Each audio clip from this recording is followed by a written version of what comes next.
wouldn't finish everything, and I didn't. And I'm going to skip a talk that I said I would give, or a portion of this talk I said I would give, which is Our Lady of La Salette. All this stuff is Googleable, so it's like, I mean, you can, I've never used that in a participle form. You could find any of this stuff online, and it's not like I've just copied stuff offline and pasted it for you. I have in some part, but if you want to look up Our Lady of La Salette, I do recommend it. The one thing to keep in mind with Our Lady of La Salette is that in 1871, we received from then Sister Melanie, who was one of the young girls who saw Mary in La Salette in France. We received her kind of revised secret. So if you're reading the 1871 version of the secret that Mary gave to Melanie, know that it's not technically the one approved by her bishop when she was like, how old was she? 8 or 7 years old. She was a little bit older, so she said there was more I needed to say, but I was afraid to say it, and this is it. I don't think it's wrong. I don't think at all that the 71 secret is somehow an error. There's nothing doctrinally wrong with it. There was a bishop in Italy who gave it the imprimatur, the nihil obstat. He gave it the stamp of approval, which was the bishop of the diocese in which she was a nun. But just keep that in mind as you read it, that her original secret was very short and very simple, as was Maximin's as well. But we'll just kind of glide over La Salette into this apparition.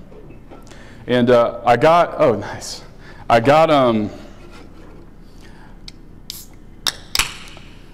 you know, the YouTube ComBox is a reminder that the average IQ in the United States is about 97.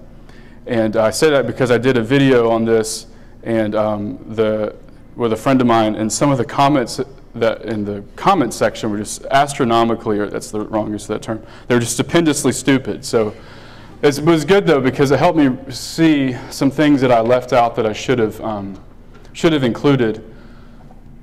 And here's the first thing I want to be very, very clear about when it comes to this apparition of Our Lady of Garabandal in Spain. It is not a condemned apparition. I guess it's hard to think in a nuanced manner, but there's three things, again, that apparitions can be. As I said in the first talk, they can be approved, or we'd say established as supernatural, which means the local bishop says this is absolutely supernatural. I recommend it to the faithful. You can have a devotion to it. You can go there. You can do pilgrimages there. I warmly commend it to the faithful around the world. And the Vatican could come and say the same thing if they wanted to. But the local bishop says this is established as supernatural. An example of that is Our Lady of Fatima. Then there's what we call condemned, which means the bishop looked into it and said, not only is this not supernatural, it's completely and unmistakably, unquestionably of human origin, and it's harmful to your faith, so you can't believe in it. So you're like a bad Catholic if you believe in condemned things, obviously. Then we have the third position, which is the case is still open, and that is Our Lady of Garabandal. So is it approved by the diocese, by the bishop? No. Is it condemned by the bishop? No. What the Vatican has said and what the bishops have said since day one, officially, is this is non-constat. This is not established yet as supernatural. So the reason why for this one in particular is because there's so many pieces at play that for the bishop to say that it's all completely 100% legit, certain things have to play out, which is, we'll see, certain prophecies that Conchita in particular has been given by Mary will have to play out. And some of them are playing out now. And as I've looked into this apparition, it's been quite just eye-opening. I've looked at it really darn hard, and I've tried to like pry it up. You know, I've tried to make it, I've tried to myself condemn it, which you should do whenever you look into things that are questionable. You should try to find a way to negate it. But I just can't quite find sufficient evidence to negate the legitimacy of this apparition. So if you want Father Crow's opinion is that this is real. Doesn't mean you have to believe what I believe. You can have objections about it. You don't have to hold to it. We'll open up for Q&A at the end. You can challenge certain aspects of it, but I can't quite find anything that makes it contrary to the faith or condemnable. And the bishop now actually makes that very claim, that I don't have any proof of supernaturality, but there's nothing here that's doctrinally in error in terms of the messages. Also, the Bishop of Fatima said that Our Lady of Garabandal is like the follow-up to Our Lady of Fatima. So that's a pretty strong endorsement. That's the current bishop, I believe, who says that. So there's some preliminary remarks about the legitimacy of this, what I'm about to tell you. So our events take place in 1961, June 19th, and they transpire for about 4 years. In a little tiny town called, does this work? Yeah.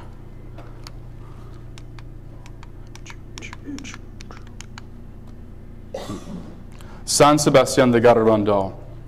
It's very pretty, as all European villages are. We have nothing like this in America, you know, it's so sad. But here it is, way down here. And it's actually conveniently located like in this bowl. So it's in a valley amongst all these mountains here. And there's this little tiny hamlet, this little village here. It had about, at the time of the apparitions, about 300 people lived there. There are about 80 homes, more or less. Most of the work was like livestock raising. That was it. Here's a close-up. This is what it looks like today. You can see they've got like electricity coming in. There was no electricity back then. I think there was a hotel back here. That one of the seers' father opened a hotel. It's one of these back here. Now it's something of a pilgrimage site, so it's more developed. But a lot of the homes that were original at the time of the miracle, the apparitions, are still present. But now it's a little bit more modernized. But again, it's very pretty and easy. It's a good place if you want to have something really miraculous happen, because you can all sit up on the mountains and watch, which we'll see might be the case. Here's a picture, too, of what their homes are made of. So if you've ever been to like little pueblitas in Mexico or like parts of Latin America, it's kind of like, looks like this. All, you know, jagged stone homes. The ground is all stone and weeds. It's a very poor place. It's like if you went to a little village in Guatemala, it's kind of like the equivalent of what Garabandal is. Here's an old picture of it before modernization. This is during the time of the miracles. So you can see, you know, about 80 homes, 300 people, middle of nowhere, one of the poorest villages in all of that region of Spain. Another picture here.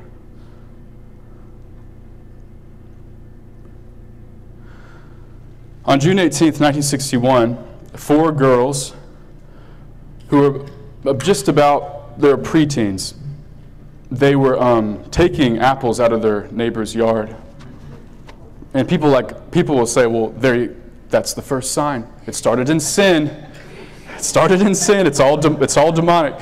And I would say, well, like, okay, St. Augustine comes to mind. St. Augustine in his Confessions, he has this breakthrough moment, which he claims is the Holy Spirit speaking to him while he's stealing pears. So I don't know why somehow sin is exclusive of God, like intervening and saving you. To me, that's like the whole of Christian story.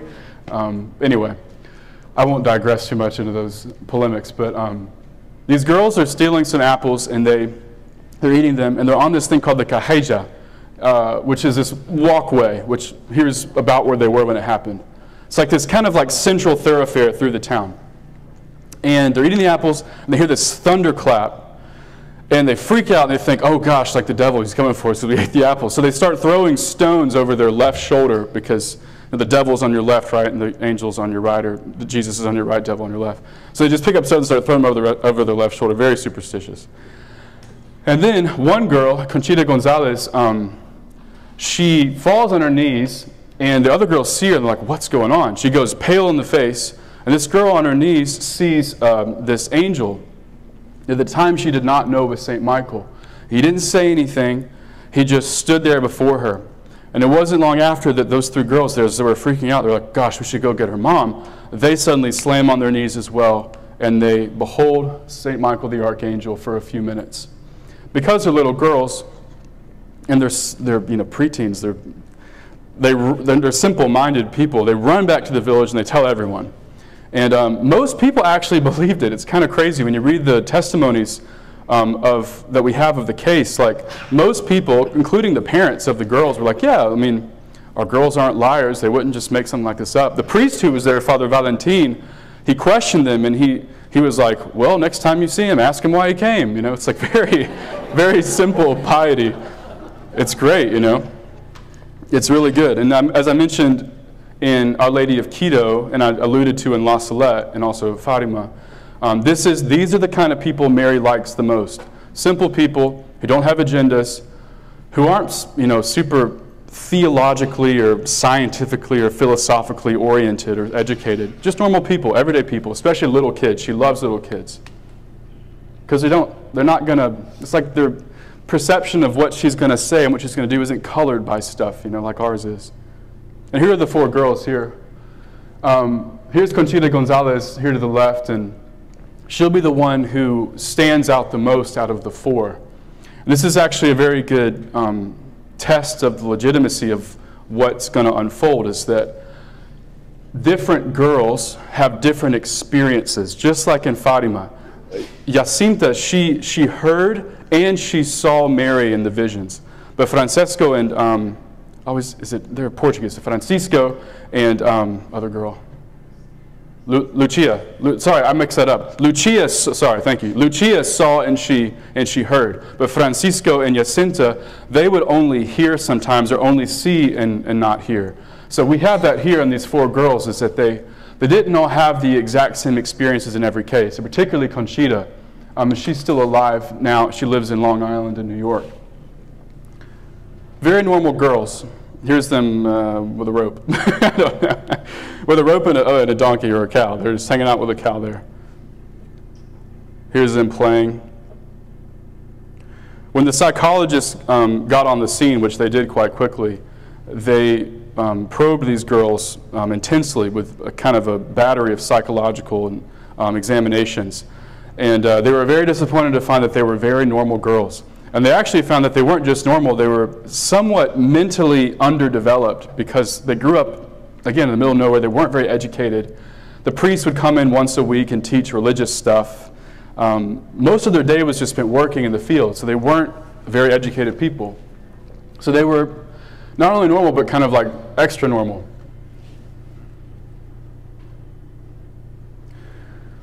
St. Michael announced, after the fourth time, I think, he showed up to the girls, he showed up in subsequent ways, that Mary, on July 1st, St. Michael said, tomorrow the lady will come.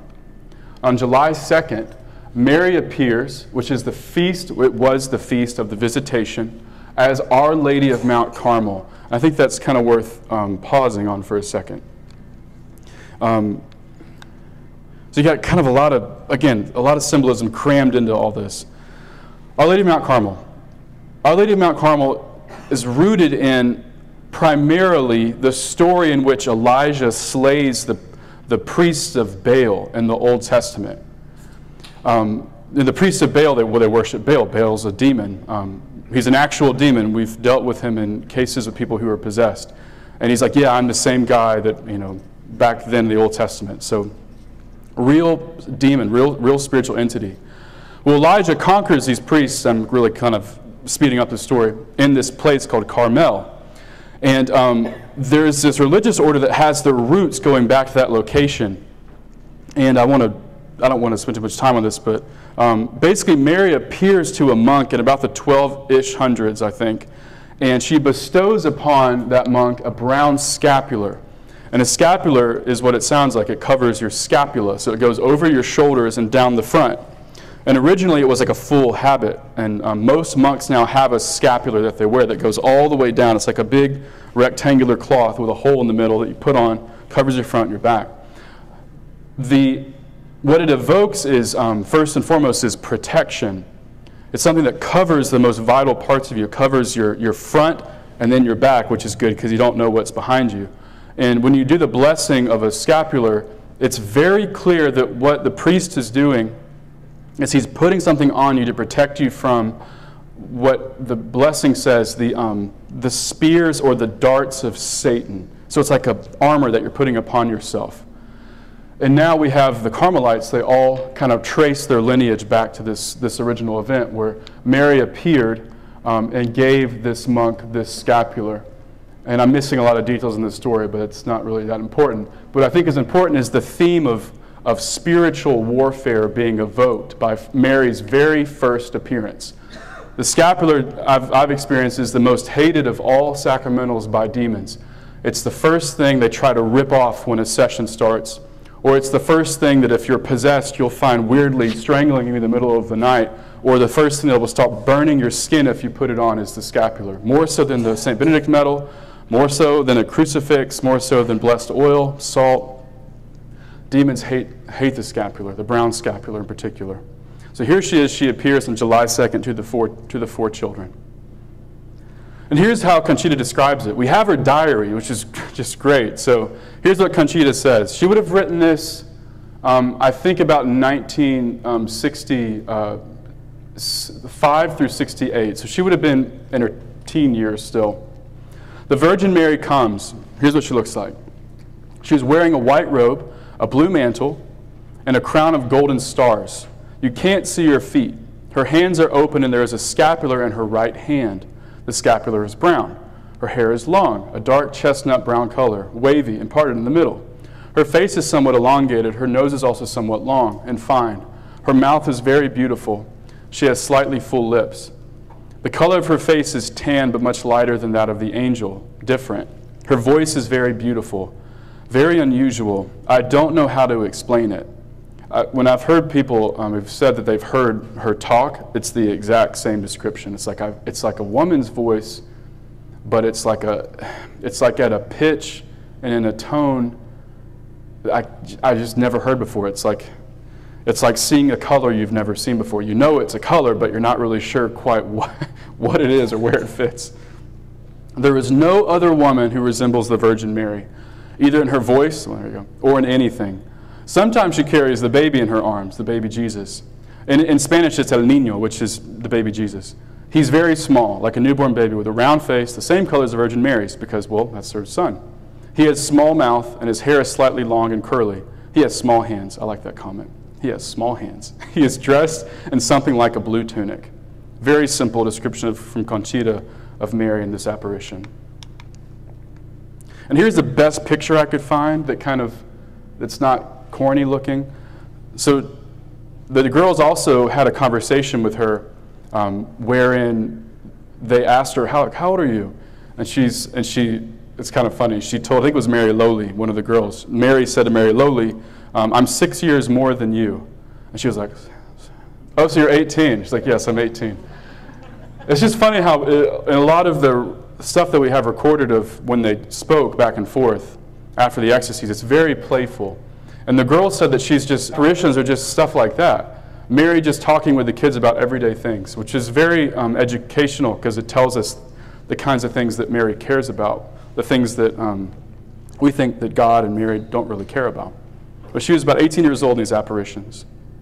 Now during the visions, the girls would be in ecstasy. Here's a picture here, and you see this was kind of idiosyncratic about these apparitions, is that when the girls were talking with Mary, this would happen, where they'd fall on their knees wherever they were. They'd look up, their necks would get really badly kind of torqued back. Their eyes would be open, mouth would be open, and they'd just speak. And then sometimes they'd put little recorders up to their mouth so you could hear what they were talking about. But this happened in pretty much every ecstasy. You get this kind of neck tilted back, looking straight up, as if they're seeing something there, because they're having a corporal vision of the Blessed Virgin Mother and others as well. Now let's pause on this for a second. So what is ecstasy? The word's a Greek word. It means, it's two words, ekstasis or ekstasia. It means to like stand outside of yourself. And that's precisely what happens when you have an ecstasy. It's rare, but it's like your soul is like fully on and your body's completely shut down. Here we have a more technical definition. When God makes the intellect, makes the soul fixate on a religious subject, it could be anything, Mary, Jesus, For Lucia, a vision of hell, while completely suspending the body and its faculties. So you're not thinking, you're not imagining things, you're not hearing things, you're not smelling things, you're not tasting things, you're not feeling anything outside of what God wants you to in that span of time. You cannot be stimulated in any way if you're in a genuine ecstasy. And we'll come back to that point. Very important point. Nothing can disrupt the ecstasy because the body is fully suspended. What's experienced supersedes the imagination. And this is actually what makes it different from hallucinations or like epileptic seizures, is that when you question someone who's had a delusion or a hallucination, or they're bipolar and they've reported seeing something, it's always got that hallmark of like a really super hyperactive imagination. Like they've always kind of just taken stuff that they've seen before. It's not really conscious. And they're kind of like amalgamating it all together in their mind. So whenever we hear the reports of the girls who are in this state, apart from the fact that they couldn't be stimulated by anything from outside, the things that they report are so beyond what their natural capacity or anyone's capacity could have thought up that it'd be almost unscientific to claim that it wasn't supernatural, which we'll see the doctors actually say. And you also find this too. Usually the moral life, or like how the person lives their life after this happening, is completely transformed. The day-to-day life, though, is still not disrupted, and piety increases. And what we find with the girls is that even though they found themselves in this state for something like 2,000 times, at least, that we know of, they were still able to get up on time, do their chores, do their schoolwork. They went to Mass on Sunday. They went to pray the rosary every day in the chapel with everyone else in the evening. And they just became better people. They started to kind of clean up their vices and their faults. Another great indication that it's not something demonic or completely fabricated. Now, what would happen would be the girls would hear these things that they call las llamadas, or the calls. So they would get these three different like impulses, and here's how Conchita describes it. This is what would precede an ecstasy. It's like an inner voice, but we did not hear it with our ears or hear our names called. It's like a joy. There are three calls. The first is a smaller joy. The second is a little greater. But when the third one happens, we get very excited and are filled with joy. That means she's coming. We started to move at the second call, meaning they got up from where they were. They started going to the Cajeja again because they wanted to. Mary usually appeared in the Cajeja or in this little pine grove, which we now call the Pines. So they started going that way after the second call, because if we moved after the first one, we had to wait there for a long time because there was usually a long delay between the first and second calls. And what started to happen was they would get the calls wherever they were and then ecstatically start walking to the site where Mary was, which we'll see. And here's a picture, though, of them waiting for the call. It's Conchita here, passed out on the wall. Here's the girl sitting outside, kind of dozing off. Because Mary would tell them when she saw them, like, I'll be back in 45 minutes. So it could be like 11 o'clock at night, and they'd have to kind of wait up. And the reason for that is twofold. One is that it's good suffering. To not be able to sleep is like the worst thing ever, you know? So to willfully try to stay up as best you can, to hear the Virgin Mother call you is a good thing. It's a good sacrifice to make. Second is Mary told Conchita that, because they asked her, why is it always so late all the time? It's always like the middle of the night. And Mary said, it's because it's in the late hours of the night, early morning, that my son is most offended. So I think the idea is that she's wanting the girls to make sacrifices to merit grace for those who are committing sins in the wee hours of the morning, which is, when people tend to commit the most sins. So when you're out of the bar and drinking and not being where you should be, which is asleep. And now we have what we call ecstatic marches. So as I said, the girls, they wouldn't just originally they'd hear the call, and they'd wait for hear the second, they'd start going themselves to the Cajeja or to the Pines. But after a while, they started just immediately being put into ecstasy, and they would leave from wherever they were, whether in the field, in bed, in their home, and they would look up and they would ecstatically, with eyes fixed on the sky, run to wherever Mary wanted them to go to. So here you have one of the girls here who's in an ecstatic march or run, And you can't really see very well, but again, this is just imagine taking boulders and smashing them to pieces and then laying them down for a road. That's what this is. So they would look up the whole time and run through the entire town, up the mountain slope to the pines where Mary was, and never trip and never fall. And in some cases, here's a look actually up of the, going towards the pines here. So you can see there's people running. You've got men and a little girl who's sprinting right there. You could look at the, how rocky the street is. In some cases, they'd run so fast while looking up at the sky and never trip that no one could keep up with them, not even like grown young men. They couldn't quite sprint fast enough to keep up with them. Other times, one person reported they saw them cross this little kind of stream, and there was only enough room for one girl to cross, because like a little tiny bridge, you know. They were all four in ecstasy, so this person's looking from behind, and as they cross the stream, the other three just float over the water and keep going. The person's like, oh. I mean, imagine if you saw that, you know. Sometimes they would do this going backwards.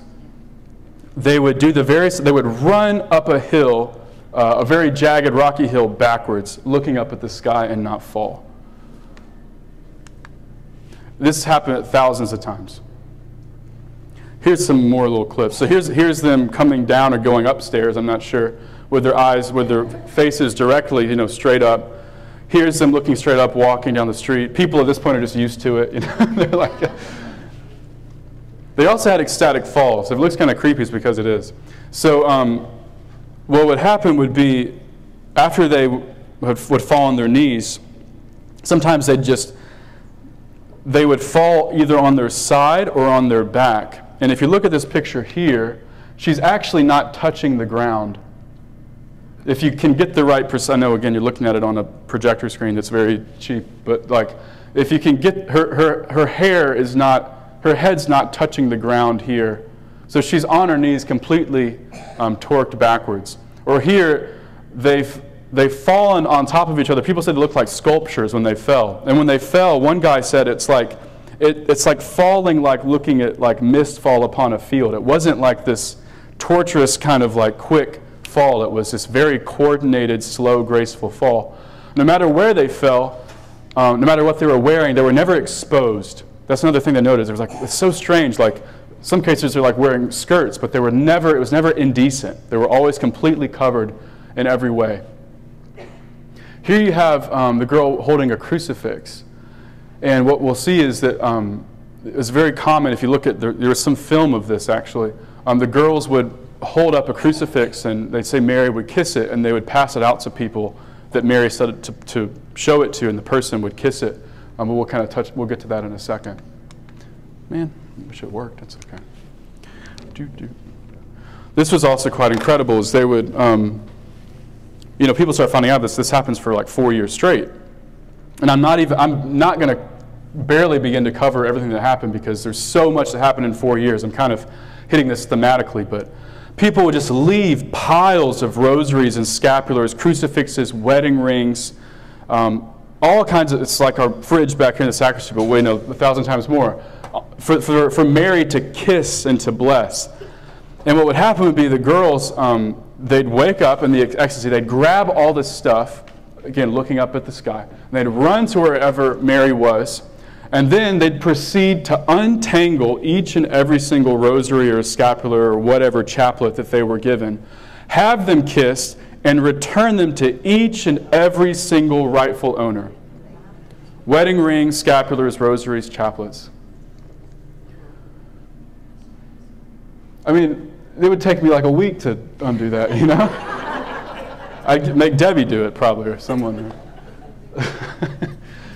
This happened like every day, every day. So we're talking in the tens of thousands, I suppose, of scapulars and rosaries just undone. And in some cases, they would return items they would identify priests and religious.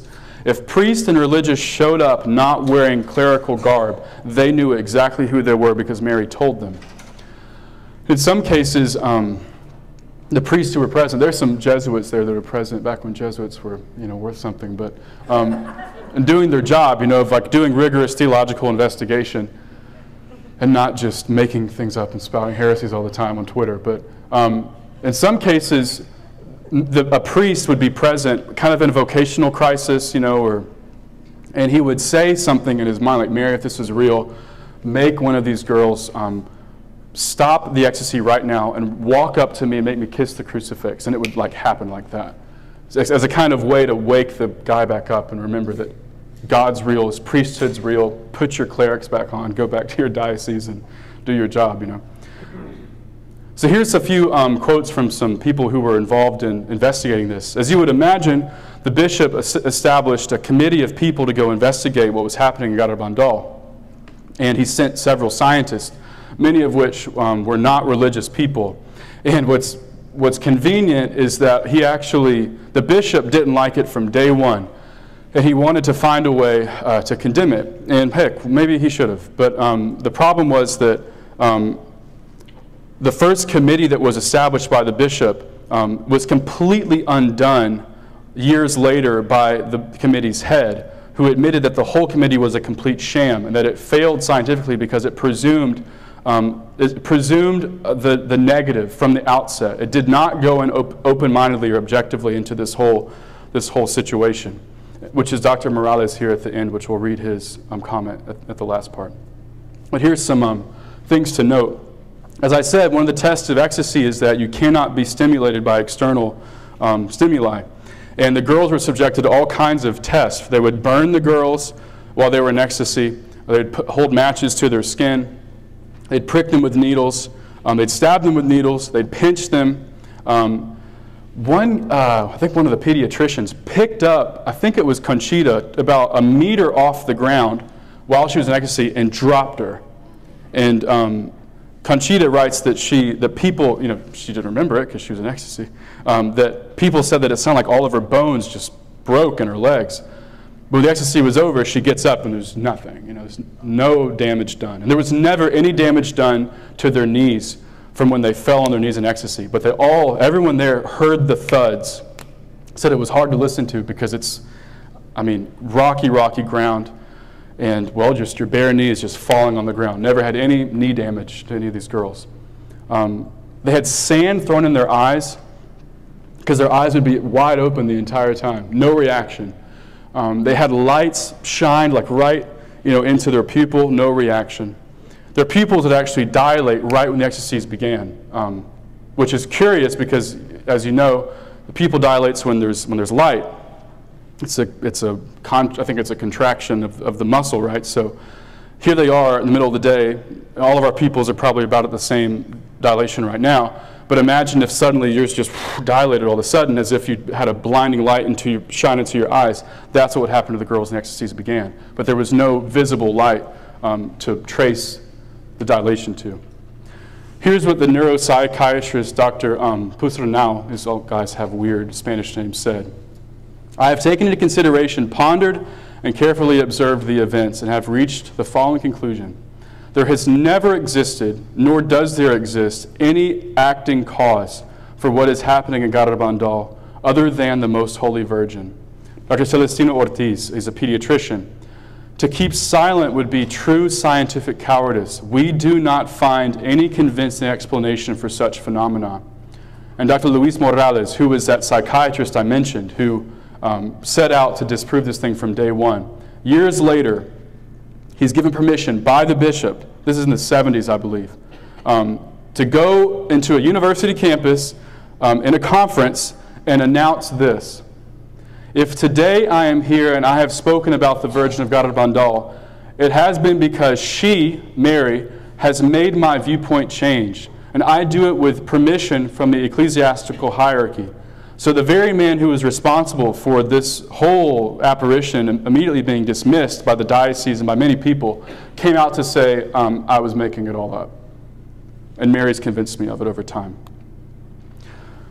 There was a priest present for the very beginnings of these apparitions, named Father Luis Maria Andreu.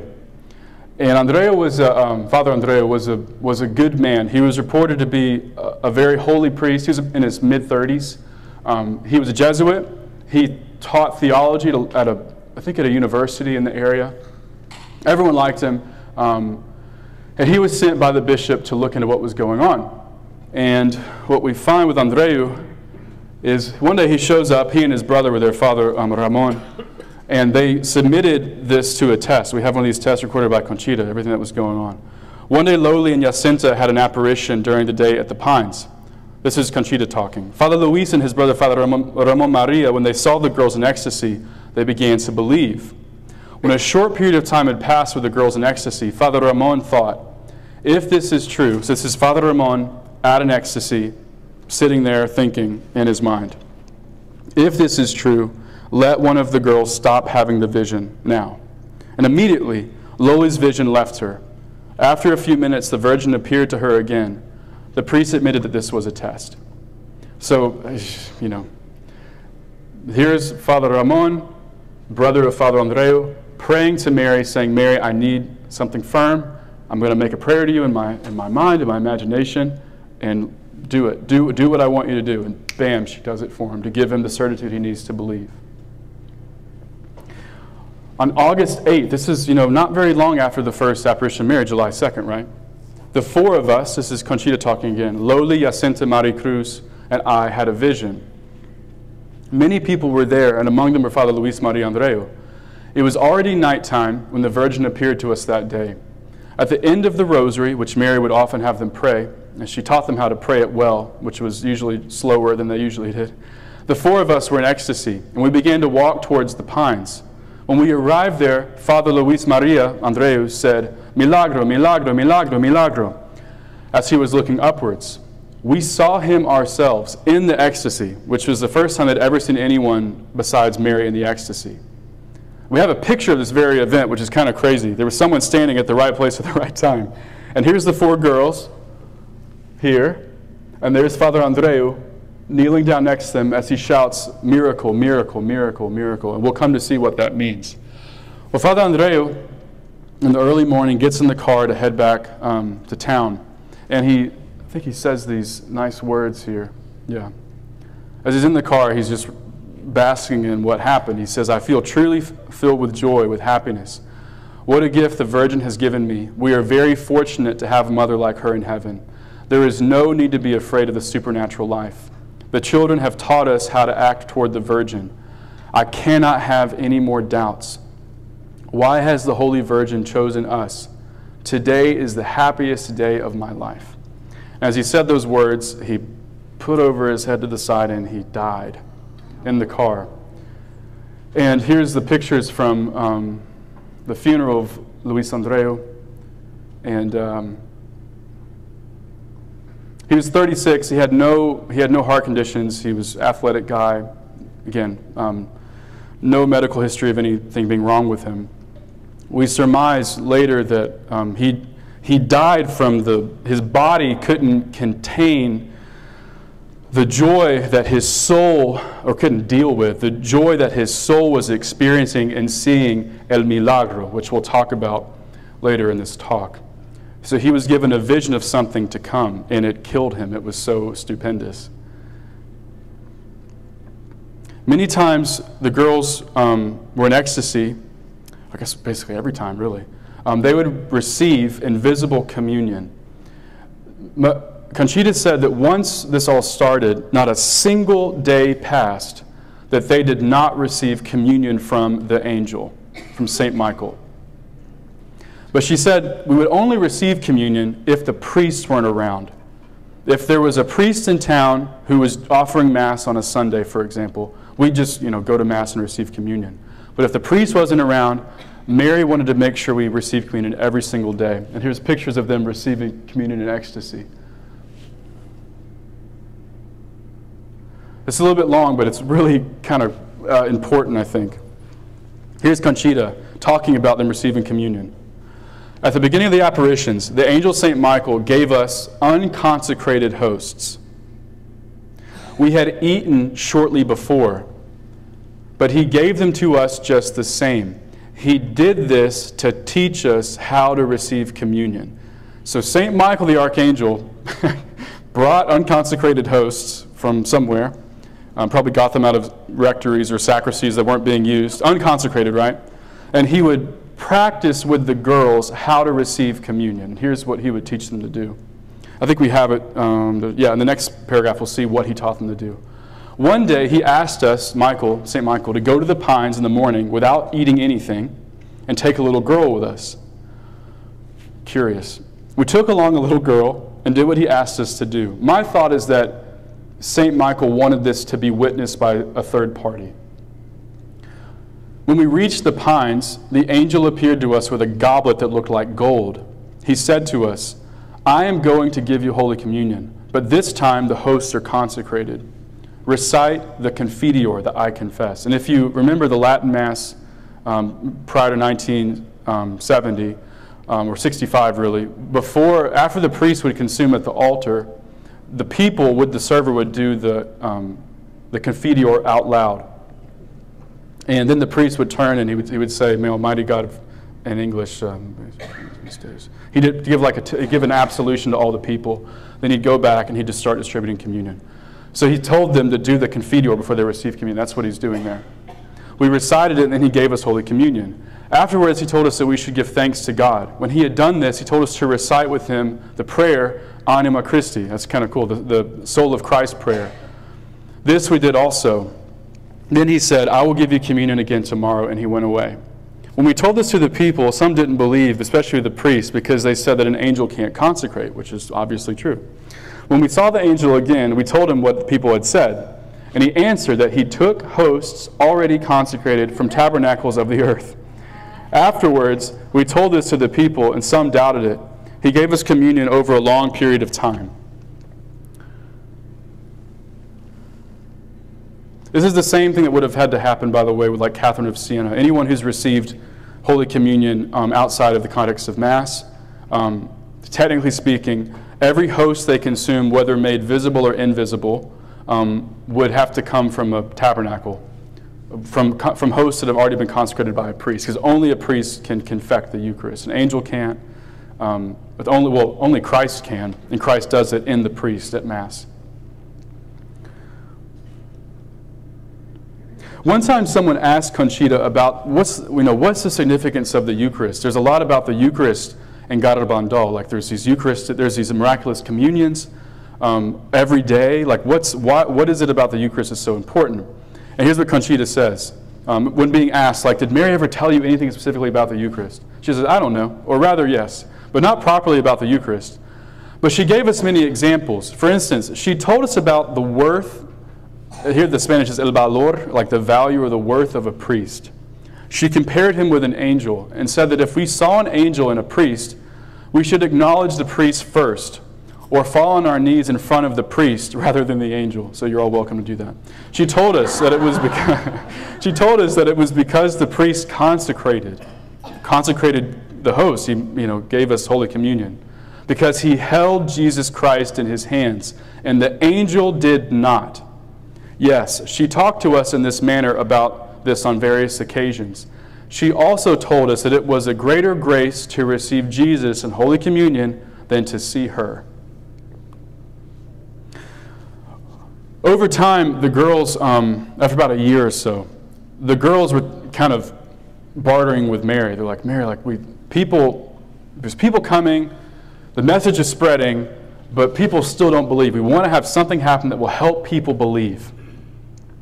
And here's what Conchita reports as the response from heaven for a little kind of miracle or sign that will help people believe. We were always pleading with the Blessed Virgin and the angel for a miracle. So on June 22nd, when I was about to receive Holy Communion from the angel, he said to me, the angel said, I'm going to perform a miracle, not I, but God, through my intercession and yours. What is it going to be, I asked. When I give you Holy Communion, the sacred host will be visible on your tongue, he replied. But when I receive communion from you, can't they see the host on my tongue? So she didn't even know that it was invisible when she received communion in ecstasy. The people around you cannot see it, but on the day of the miracle they will see it, he answered. Then Conchita responds, but that is a chiku, which is like it's a slang term for like, that's like a little thing. It's like a little miracle. It's not a big miracle. Or they call it milagruco. Like it's like not as big as they were hoping for, but she's like, okay, that sounds good. And of course the angel just laughs because he knows she's just like a 13-year-old. And then it happens. On July 19th, 1961, at 1:30 in the morning, with hundreds of people around, Conchita receives communion on her tongue, and it's visible, and it's captured on an 8mm camera, on film, and photos are taken of it, and you can find the film online of Conchita with her tongue out and a little white dot appearing in the center of her tongue, and it's spreading into the size of a host. Then she consumes it. Now, what's interesting about this miracle, besides this, is Mary said that it would happen on July 18th, but here it's July 19th. But what happened was that ecstasy began that late night prior, technically speaking. So the whole kind of miracle encompasses the whole of the communion. Also, people were like, there were thousands of people present for this event, because she told people that the angel told me that in 15 days I'm going to receive Holy Communion on July 18th, so everyone come. So if everyone shows up, I think this is actually too, this is the feast day of San Sebastian, of their patronal feast, of their the saint that their town is named after. So everyone's there. There's like dancing, there's music, it's tons of thousands of people are there. But people start to kind of bleed off because they're like, well, when's this miracle going to happen? It's like taking all day. And it's not until 1:30 in the morning that the miracle occurs. And I like that because I think that what it should tell us is Jesus isn't like easy, you know, like he's like, it's hard to describe. I guess I mean to say he wants to like stretch you, like he wants to see if you'll stick around. That's the way to put it. Like in your life in general, you know? He wants to see if you'll stick it through for 80 years or however long you live. He wants to see if you'll like keep going to Mass every Sunday, go to confession once a month, pray every day, pray the rosary every day. He wants to really test you. So here, Mary knew there were thousands of people there. St. Michael knew there were thousands of people there. Jesus knew there were thousands of people there. He knows it would have been just awesome if like everyone saw it all at once. But he knew that, you know what, it's never enough. It's never enough for us. We could have all the miracles in the world, and it's never enough. People watched Jesus raise at least 4 people from the dead. Hundreds of people saw it, and they still killed the guy, you know? So a miracle like this, he wanted it to be kind of confined, concealed at the 1:30 in the morning, with just probably like the 30 or so people who were huddled right around Conchita to see it. The rest were like, I didn't see, you could hear it now, I didn't see anything. Oh, there's some person said that, oh, she had a host in her hand and she put it on her tongue really quick. And of course the people standing up close are like, no, I watched her the whole time. She fell on her knees, she opened her mouth, I've got the footage, like a host appears on her tongue and she swallows it. So it's like he wants it to be contestable because he wants to test you, and he wants to try your faith. But this was probably the biggest miracle that happened in all the apparitions to date. July 19th, the Miraculous Communion. Again, you can go on YouTube and put that in, and you'll see the film. It's extraordinary. Demons can't do this, by the way. So people who want to claim that the whole thing's demonic or whatever, demons, trust me, they can't go into tabernacles and take out consecrated hosts, hide them invisibly, and put them on little girls' mouths. You know, it's not the stuff that demons are able to do nor interested in doing. On October 18th, 1961, again, we're still within the first several months of the apparitions, Mary gives the girls what we call the first message, what Mary calls the first message. She told it to them in a secret. She said, you can release it on this date, October 18th. So on October 18th, it's raining really badly. The town gathers around the parish church, little tiny chapel, and Father Valentin reads it aloud. And here's what he reads, handwritten out by the girls from Mary. It is necessary to make many sacrifices, do much penance, and visit the Blessed Sacrament frequently. But first we must lead good lives. The Spanish there is different. It's ser muy buenos, which is like, it's like what you tell a kid, like, say bueno, like, be good. I don't want to just keep speaking more Spanish, but it's the kind of thing you tell a child, ser muy bueno. Like, say bueno, be good. It's the thing you tell a little kid. So first we must just be good, like, do the things we know we should do. If not, a chastisement will befall us. A chastisement is a punishment. The cup is already filling up. And if we do not change, a very great punishment will come upon us. So this image of a cup that's filling up. And if we don't change, a punishment will come upon us. And the change needed is doing the simple things right. Make many sacrifices, do penance, visit the Blessed Sacrament frequently. We see this from the outset of Mary's public message, which this is a message for the whole. Mary wanted this told to the whole world. It's very interesting that it's not just the basics of the Catholic life, but you see this emphasis in particular on the Blessed Sacrament, on the Eucharist. And if we don't do what she says, we're all going to be punished for it. Now here's, look, October 18th, 1961. 4 years later, June 18th, 1865, the second message is given. So 4 years pass. Thousands of apparitions happen. Thousands of other little miracles happen. Lives changed. People healed. Rosaries returned. Ecstasies seen, like levitation seen. The kids are normal. They live normal lives. All the psychological, psychiatric, medical batteries, all they yield is the same thing.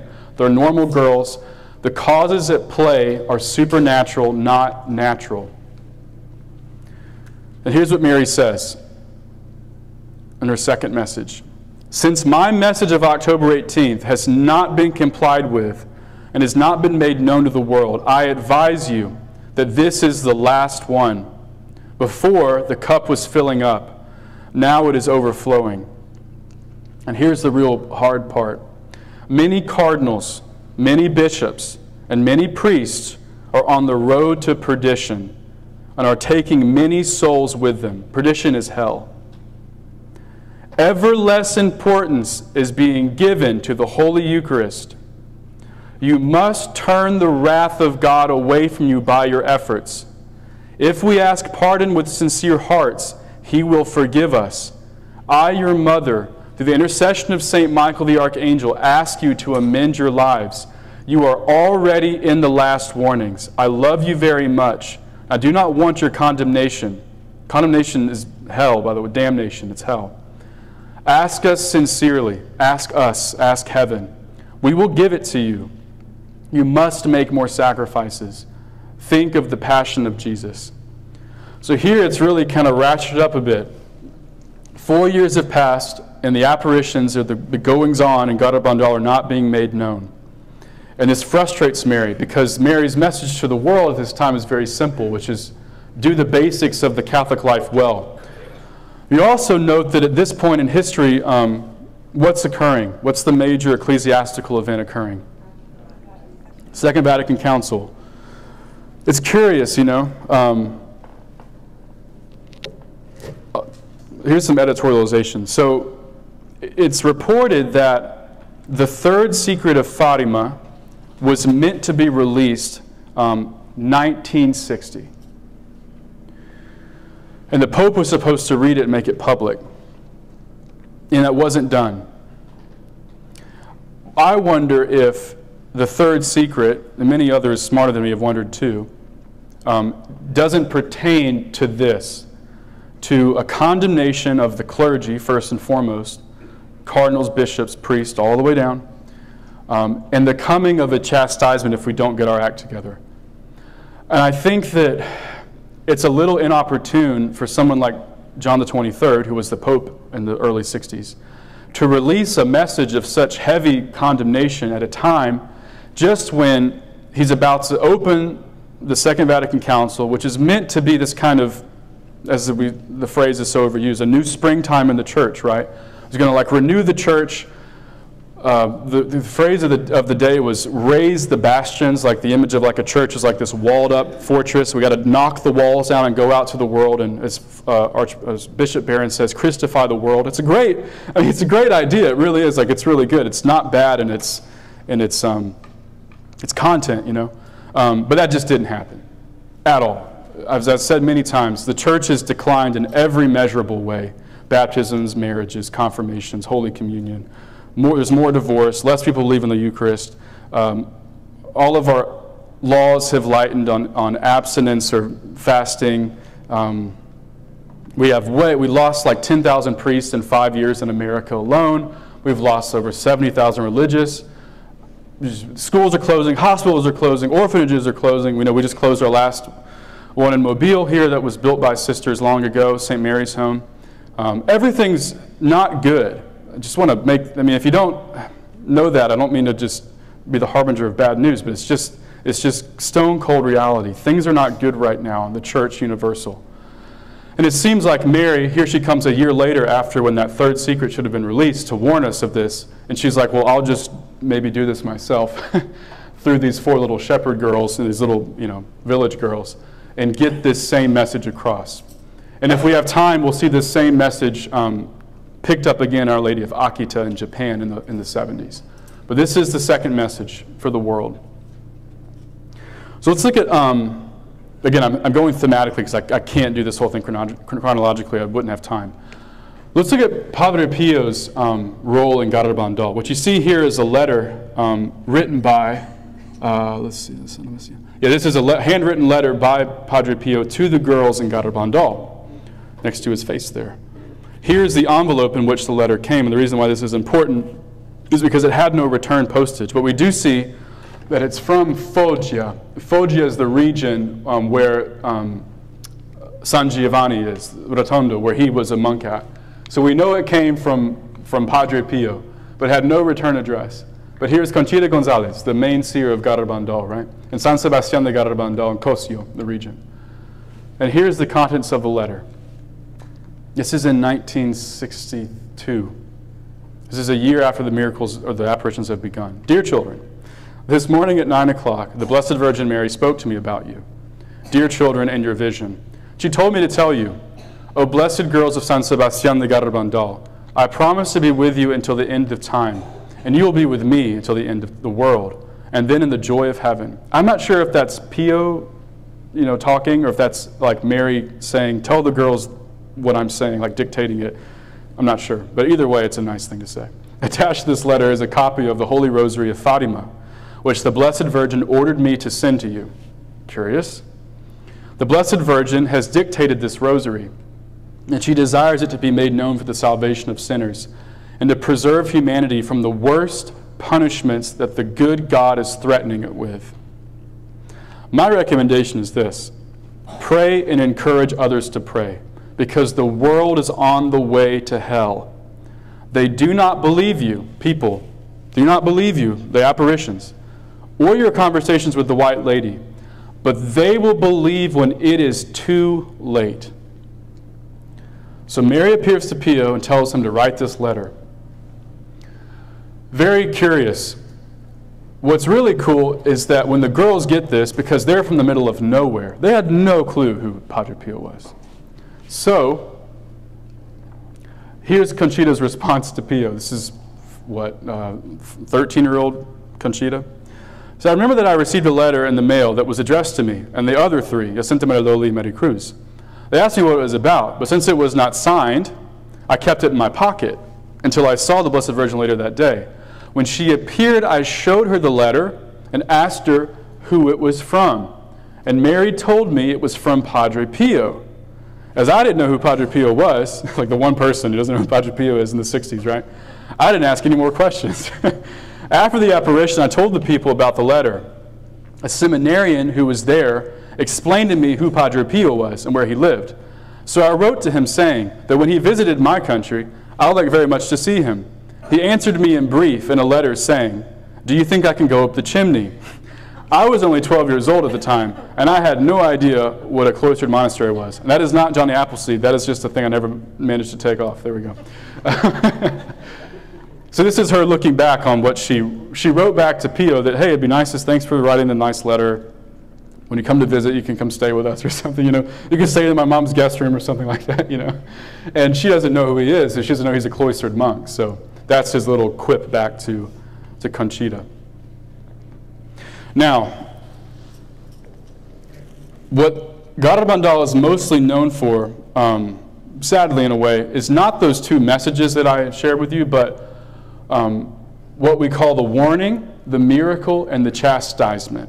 These are three things that were prophesied to the children by Mary that would come. And here's a description of them. Here's the warning as described by Conchita.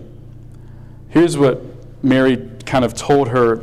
She was very protective of what Mary told her in this regard. All the girls were. Because they're like, well, Mary doesn't really want us to talk about it because she doesn't want to, create a lot of hoopla. But here's Conchita kind of summarizing some general points when asked about the warning. I cannot say in what it will consist, as she has ordered me not to tell. And when it will take place, I have not been told. And so I don't know. I do know that it will be visible to the whole world. It will be the direct work of God and will occur before the miracle. I do not know if people will die. They could only die on seeing it because of the impression it causes them. On another occasion, Conchita says, this warning is like a chastisement, for good and evil persons, for those who are good to draw them closer to God, and for those who are evil to inform them of the end of time, and that these are the last warnings. Here's Mary Lowly. Everyone will experience it wherever they may be, regardless of their condition or their knowledge of God. It will be an interior personal experience. It will look as if the world has come to a standstill. However, no one will be aware of this, as they will be totally absorbed in their own experience. They also note that, all kind of mechanical functioning will cease. So if you're driving a car, if you're in a plane, if you're on a boat, it'll be like God grabbing onto time and holding it still for we don't know how long. In some instances, they say somewhere around 10 minutes or something like that. But when God comes down and grabs time, it probably feels like an eternity, because what he's going to do, what Mary says he's going to do, is reveal to you your conscience, essentially. Reveal to you all of your sins of omission and your sins of commission. Reveal to you just how wretched you are as a human being. That way, you can have a clear vision of you and your faults. You can go to confession. You can start actually working on becoming perfected as Jesus wants you to be. So it's really a great mercy. But in this experience of seeing your own wickedness, it will also be both morally and physically painful. Hence why Conchita says it will be like a chastisement. Another quote. It will be something like an interior feeling of sorrow and pain for having offended God. This is like this purgatory we're describing here, basically. God will help us to see clearly the harm we are causing him and all the evil things we do. He will help us to sense this interior pain, because often when we do something wrong, we just ask the Lord's forgiveness with our lips. But now he will help us physically sense that deep sorrow.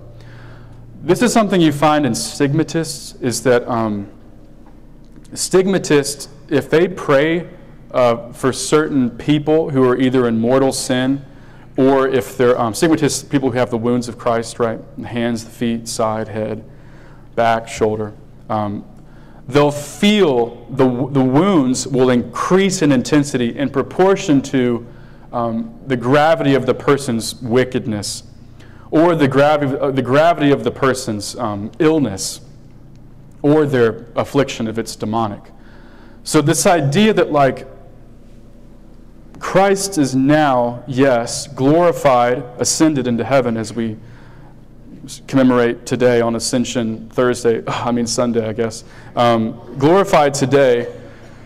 He sits there. He's not hanging on the cross in a sense, but in a way it's like he still is. Like he still suffers with us, and he still suffers because of us. And Mary makes it very clear, like in Our Lady of Fatima, for example, that when she holds out her heart to the children, and the heart's pierced with thorns and it's bleeding. It's a very nasty thing to show an 8-year-old. It's the Mother of God for you. And she says, these are the sins that offend my Immaculate Heart. So it's like she still is, Mary has caused pain. St. Joseph has caused pain. Padre Pio has caused pain. St. Michael, Jesus, the Father, the Holy Spirit. Our sins still cause them moral pain. But we don't really recognize that. And it's nice, like we can just we can do the most heinous of things and just go to confession, say the words, as Mary Lowly says, and that's it, we're forgiven. But there's still reparation to be done. There's still reparation to be done for all of the terrible effects our sins are casting upon the earth. And Jesus feels all of that intensely all the time. And what the sense we get from Garabandal is he's feeling it really darn bad in the contemporary moment. So much so that he's ready to punish the whole world. Here are some preconditions for the warning. So before the warning would happen, here's some things that Mary told the kids would have to happen first. Number one, Mary told Conchita, 15-year-old Conchita, middle of nowhere Conchita, an important synod will occur. Now, when Conchita told her mother, she was in a school at the time with a woman named Madre Nieves. She's like the mother superior of the order, but she was like the principal of the school. Conchita told Madre that Mary said, there's some kind of synod that's going to happen before the warning. And the mother says, Conchita, do you mean like a council? Because, you know, right now we're going through the Second Vatican Council. It's like this huge thing. And she's like, no. She said, sínodo, sínodo. And Madre Nieves is thinking, how in the world does Conchita from Garabandal know what a synod is? Well, she doesn't know what a synod is. Who taught her the word synod if not the Mother of God?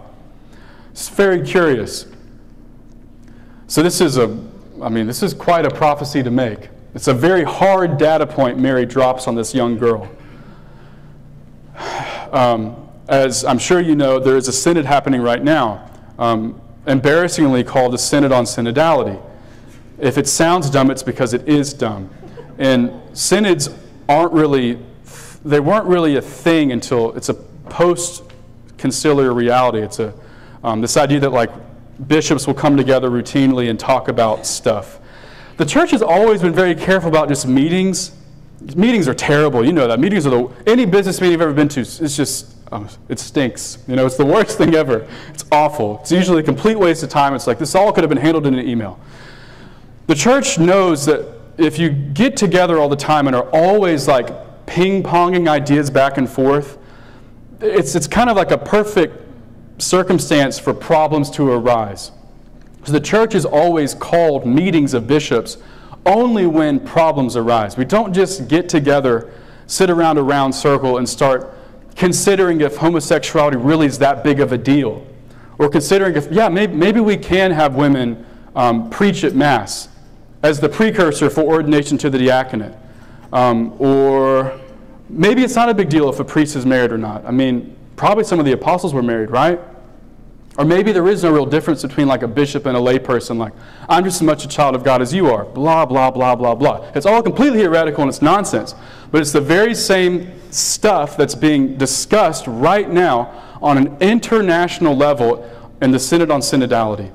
It's an attempt to reform and reconfigure the church from within. It's very, very, very bad. And it's happening and no one is doing anything about it. The next, it was supposed to have closed, I want to say, was it last October or this coming October. But because there hasn't been enough data gathered from the faithful, by the way, people who sit on these meetings are atheists, Muslims, Jews, transsexual people.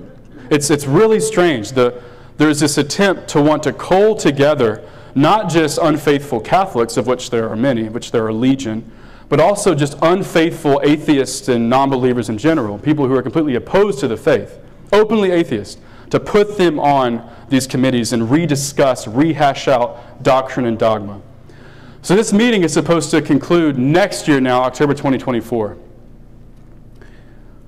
So yeah, we'll see what happens with that. It's just like... So that synod is not the Catholic Church? That's not no, it's the Catholic Church. I mean, I don't... we'll come, hold that, yeah, I know what you're getting at.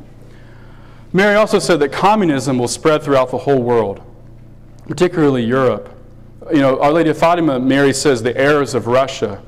The girls don't describe what this looks like, communism, but because they don't know what it is. Again, they've never heard the word before. They're just like, yeah, Mary said communism will be everywhere. It'll be very bad. The Pope will visit Moscow. Again, Mary told, I think it was Conchita this, that the Pope will go to Moscow, and when he returns, many nations in Europe will be in turmoil. There'll be like an outbreak of war in Europe. And at that time, it will be very difficult to offer Mass. Now here's a quote from one of the girls. When Russia will unexpectedly and suddenly overrun and overwhelm a great part of the free world, God does not want this to happen so quickly. In any case, the warning will come when you will see that the Holy Mass cannot be celebrated freely anymore. Then it will be that the world will most need the intervention of God. I won't comment. Okay. One girl says things will be at their worst. So these are the necessary preconditions for the warning. After the warning, within a year will occur the miracle. And here's what Conchita says about the miracle. As for what concerns the miracle, Our Lady has only told me.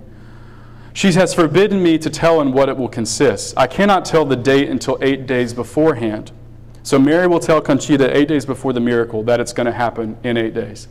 What I can say is that it will coincide with an event in the church. Actually, the Spanish is an ecclesiastical event.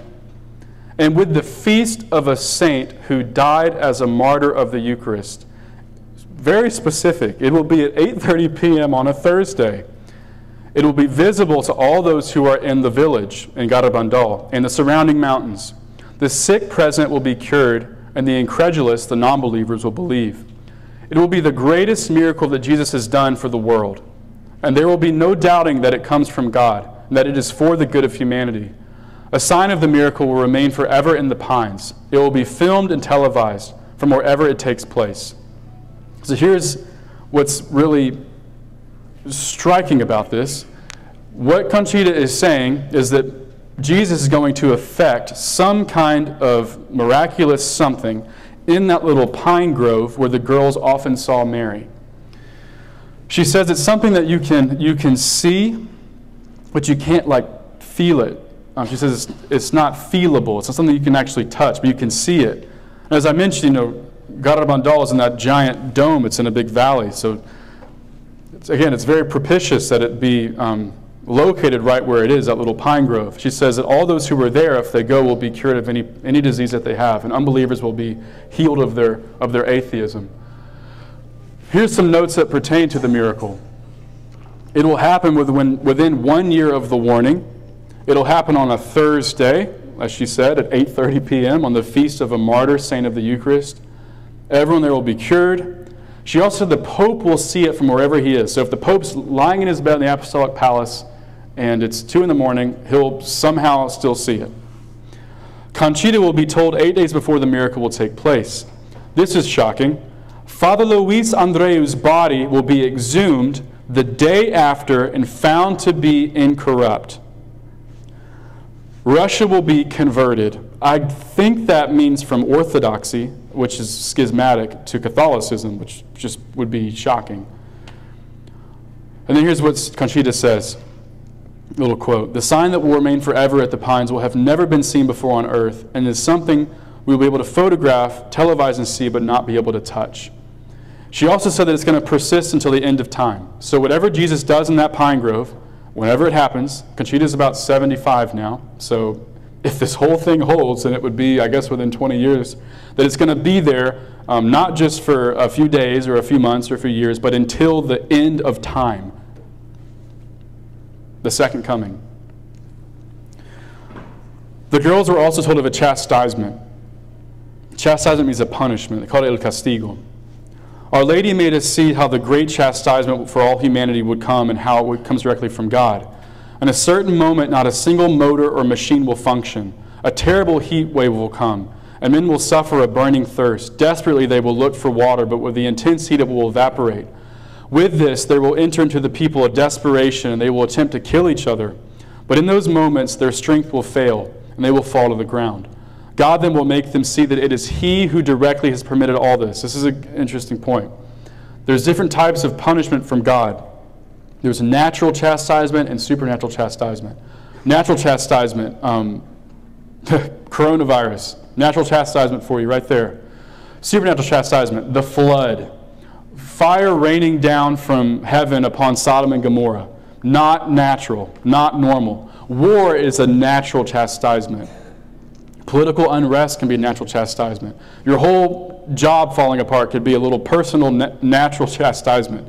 Still overseen by God's providence, but not a clear, direct intervention of God. Or think about like the plagues of Egypt. Supernatural chastisement. Lakes don't turn into blood. Nothing natural just makes that happen. Or a sea split in two. Finally, we saw a multitude of people enveloped in flames. Desperately, they threw themselves into the seas and lakes, but upon entering the water, far from putting out the flames, the water was boiling and seemed to help the flames burn more. I asked the Blessed Virgin to take all our children with her, but she said that when this happens, they will all be adults. That's speaking of these 4 girls' kids. These girls are in their teens. Now these girls are, one of them has died, but they're in their 70s. So Mary is prophesying again that when this comes to pass, your kids, Conchita, Mary, Loli, Jacinta, Mary Cruz, your kids will be adults, which adults, I guess, are over the age of 18 or so. So it's about that time. If you do the math, it's pretty simple math. We're in the home stretch here. This is a really strange one. And again, whenever you look at this stuff, you got to take it all in together, you know. All this stuff only should be viewed in connection with other things that have happened or stuff that we've covered so far. Here's something quite astounding. In early June 1963, this is 2 years after the apparitions began, the bells of Garabandal began to toll. Conchita, who was in her kitchen with her mother Aniceta, immediately exclaimed, "The bells are tolling for a funeral. It must surely be for the Pope." And at that moment, or I guess within maybe that day, John the 23rd had died. It's 1963. And Conchita says, very strangely, to her mom, now there are only 3 popes left. Her mother was surprised and asked her to repeat what she said. So Conchita explained that Our Lady had told her that after this pope, John the 23rd, who just died, there would only be 3 more. Her mother asked her if that was when the end of the world would arrive. Conchita responded, not the end of the world, but the end of the times. Or you'll see it, the end of these times. Aniceta then asked if the 2 things were not one and the same, the end of the world, the end of the times. Conchita says, that was what Our Lady told me. After this pope, there will be only 3 more, and after that, the end of time. I think I made up the thing. Okay, so here's a simple graph. So again, after this pope, there are only 3 left, then the end of times. Now what's important to note is that within the same year, within a month I think or so, Mary told Conchita something else. She says, here we have it recorded. The Virgin Mary specifies that even though she says that only 3 popes are left, there will be another that will govern the church for a very short time. So there's really 4 popes, but technically I'm just going to count the 3, which is why she does not include them on the list. So one who will govern for a short time there. That's Pope John Paul I. So John the 23rd, he's died, right? 63. The 4th pope that Mary says she's excluding because he'll govern for so short a reign is this guy, John Paul I, who only was a pope for 33 days actually, and he died. That's quite a story, by the way. Again, I mentioned this book in the last talk. Our Father Charles Murr, the book called Murder in the 33rd Degree, if you want to look into possibly how John Paul I died. Then you have Paul VI, who closes the Second Vatican Council, John Paul II, Pope Benedict, who's now dead, and then, well, Mary says is the end of times. This isn't meant to look ominous, by the way.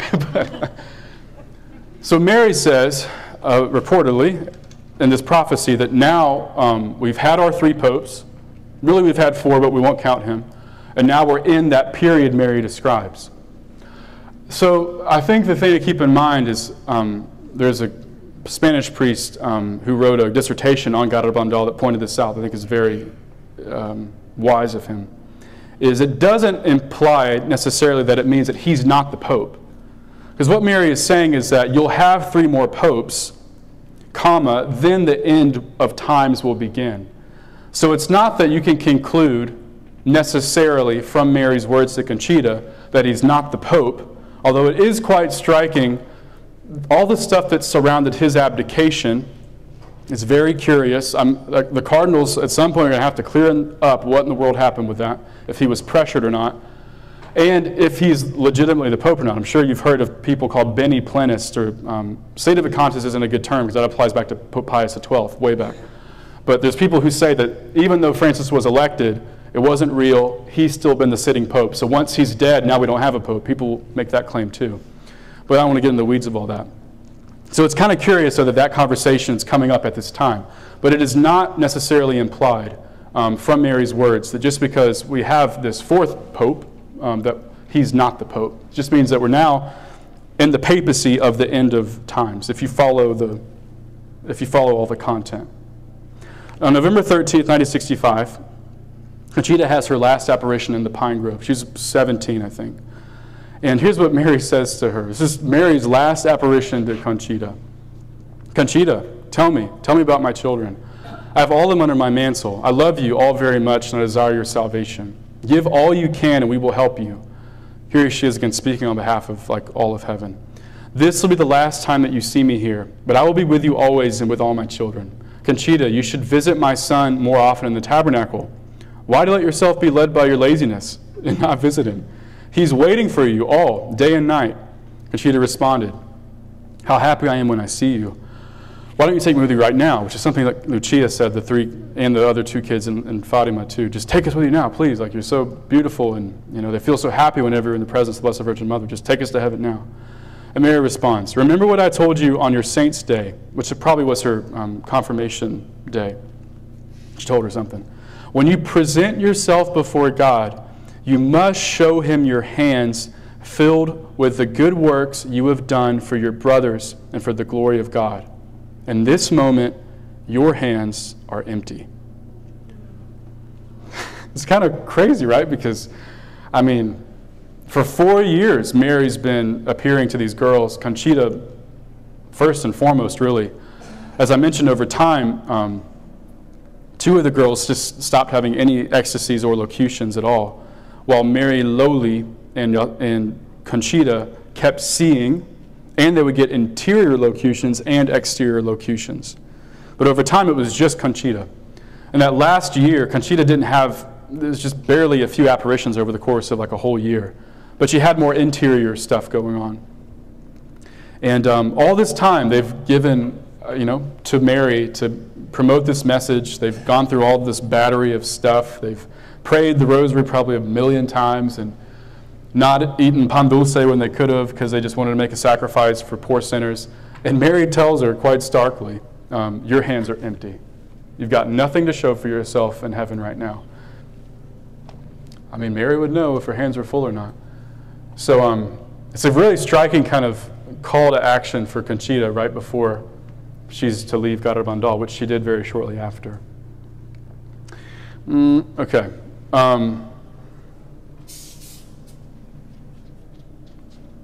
So just a brief recap. So I always say there's 2 kind of main parts to Garabandal. There's the 2 messages. There's the 2 messages here in 61 and 65. Then there's this tripart warning, miracle, chastisement. As the girls would always say, you really should prioritize this over this. You really should invest more of your time reading and embodying the message, more so than being concerned about the miracle, the chastisement, the warning. As Conchita says, if it doesn't happen, I guess it was just all made up. She'll say that quite plainly in interviews. But she's like, and I'm pretty sure it'll happen because I know what I saw and what I heard. But that stuff, if it happens, it happens. That's God's providential will. He does what he wants. But at the end of the day, we all still have to do the basics, what Mary outlined for the girls, which is we have to make sacrifices. What does that look like? Well, Conchita in one interview says, it looks like she's like 20. She's like, it looks like if you want a cigarette, but you just don't have one. That's what Conchita gave as an example of a sacrifice. So it's like you say no to little nice things that you don't have to say no to, but you just say no to it because you want it, and you offer that to God as like reparation for your sins or something, or for other people. Very simple. Do that. Do that once a day. Do penance. You should fast. You should put your body in caloric deficit. You should fast especially on Fridays, not just Fridays in Lent. You should not eat meat on Fridays, not just Fridays in Lent. You should go to confession regularly. You should visit this. I think this church is like always open. It's probably kind of careless how much this whole thing is open all the time, but you could always come in here and pray in front of the Blessed Sacrament in the tabernacle, or when we have adoration. If you know you can go to adoration. Pray the rosary. Mary taught the girls to pray the rosary very slowly and very well. So it's just the basics. Just do the basics well. As she said in the end of the second message, meditate on the Passion of Jesus. And the Passion of Jesus contained, as all the great saints, especially St. Teresa says, like all the mysteries of Christ's life. All the treasures of Christ, of who Christ is contained in the Passion, and meditating on the Passion, the agony, the scourging, the crowning, the carrying the cross, the crucifixion, Mary's own experience having to watch all that. I mean, here's what I tell people that come to confession. It's like, Father, it's been a long time. I just don't know what I've done. And I always say, you need to go sit down for an hour, and you need to think about Jesus being scourged for one whole hour. If you want to inspire yourself, watch that clip in the Passion of the Christ, and then come back and tell me the sins you've committed. Because if you really take the time to meditate on his suffering, and the suffering that he, again, still experiences now because of your sinfulness and your stupidity and your negligence and all your sins of omission and commission, if you really take the time, you'll come up with a list. And sure enough, it always is the case. So, again, not an approved apparition.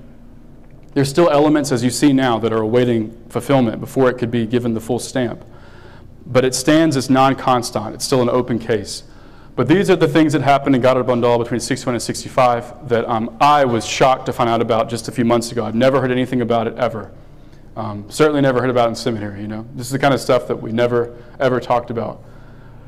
So I thought it'd be important to make it known to you, because I think that its content is spiritually edifying, and as the bishops have said of the region, and others as well, there's nothing in the content of the messages that is contrary to the Catholic faith.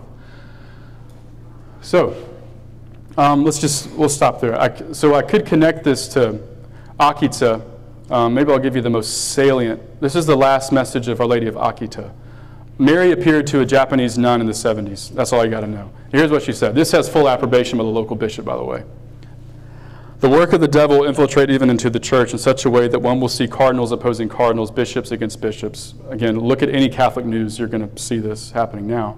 The priests who venerate me will be scorned and opposed by their confreres, their other priest friends. Churches and altars will be sacked. I mean, you could look at the way that churches were treated after the council as certainly a sacking. When you take jackhammers to altar rails and high altars and put up IKEA tables, it's just... or throw statues into where I went to school, there were statues of Mary and Joseph thrown into the lake from after the council when we just don't do statues anymore. I call that a sacking. The church will be full of those who accept compromises, and the demon is Satan, will press many priests and consecrated souls to leave the service of the Lord. The demon, Satan, will be especially implacable against souls consecrated to God. The thought of the loss of so many souls is the cause of my sadness. If sins increase in number and gravity, there will be no longer pardon for them. Very serious. Let's do one more. As I told you, if men do not repent and better themselves, the Father will inflict a terrible punishment, chastisement on all of humanity. Again, this is a good 10 years after Garabandal. It will be a punishment greater than the deluge, the flood. Such as one has never been seen before. Fire will fall from the sky and will wipe out a great part of humanity, the good as well as the bad, sparing neither priest nor faithful. The survivors will find themselves so desolate they will envy the dead. The only arms which will remain for you will be the rosary and the sign left by my Son. Each day, recite the prayers of the rosary. With the rosary, pray for the Pope, the bishops, and the priest. So this is a theme that we find in all these apparitions. Quito, La Salette, Fatima, Garabandal, if you buy it, Akita. This fixation really of Mary and Jesus on priests, on cardinals, and on bishops being the real cause of all of the terrible calamities in the church, obviously, but also the world. It's like as the priest goes, so the laity, and as the laity, so the world, because your job is to sanctify the world. It's not my job to go spend 8 hours a day working in a soup kitchen, or it's certainly not my job to go work at your accounting firm. You don't want me there. I'm terrible at it. I wouldn't show up on time. I hate math. It's your job to do that, but it is my job to teach you the truth, and it's my job to hopefully model for you Christ, like in a real way, not just by paying lip service to it. But so as good as the priest is, as good as, and I need priests too. It's kind of something I forget. I need priests too in my life that are good, so I have someone to look up to. But like as good as priests are, so are the lady, so goes the world. And as good as the bishop is, so are the priests. And as good as the Pope is, so are the bishops. So it's like, if the Pope and the bishops and the cardinals and the priests and the consecrated religious are living disordered lives of sin and wickedness and impiety, and they're lazy and they're heretics, or they preach the gospel of Father John or Father Tim or whoever every Sunday instead of the gospel of Christ, then you better believe it's going to lead to catastrophe in the world. So Mary's all about praying for priests. And if we don't pray for priests and priests don't convert, that a chastisement is coming upon the earth. So it's really the same message you find in Our Lady of Garabandal, but this has that stamp of approval, official approval by the local bishop. If that helps to kind of substantiate Garabandal for you in terms of its intensity. Anyway. All right. Any questions? Go ahead, Mike.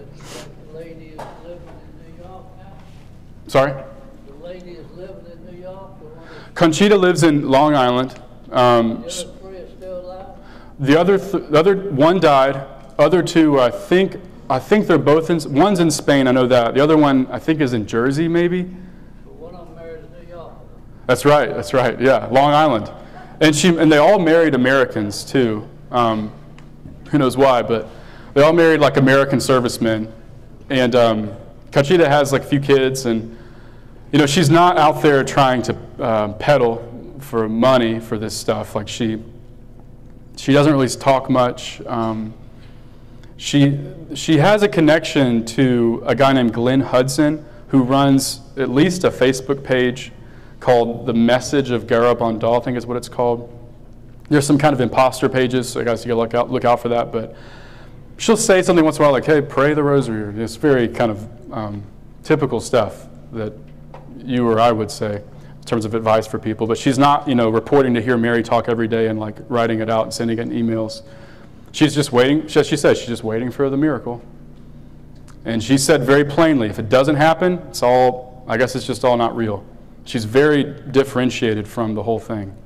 But she's, I think her husband's died now too, so she just lives in Long Island, living her life. All right, any other questions or? Is it presumed that when this miracle occurs, everyone will be in a state of ecstasy? I guess it's something like that. I guess it would put you in a state where you'd be like paused, Like everyone's in their own ecstasy, you know what I mean? Yeah, or their own purgatory, So yeah, it is. So the way it's described is like things are frozen in time, and everyone will experience their own kind of vision of their wretchedness, and all the things that they've done wrong. All the ways that their sins have offended God. They'll feel the pain that the sins caused Christ physically, if you could say that, spiritually, morally.